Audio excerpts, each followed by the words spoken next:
In this orthokeratology case, the patient is complaining of poor comfort with the lens, and the lens tends to ride low on the fluorescein pattern. There's very little edge lift, and those kind of go together. We can have a lens with a very tight edge that's digging into the cornea, um, drops, and then you would get minimal fluorescein at the edge of the lens. And I think what's happening in this case is if we look at the back curvature view, we can see there's this ring here around where, and this is representative of a steepening right here. So as the lens transitions into the alignment zone, it steepens real significantly before it starts to flatten out again. So I think the lens probably is digging in a little bit too much, and we can relieve that just by lifting here. So we're going to want to change by quite a bit.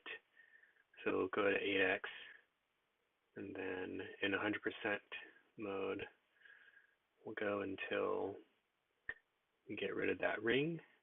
And if we go back to the quad view, you can see that there's, at least on the simulation, there's a lot more fluorescein around the edge now.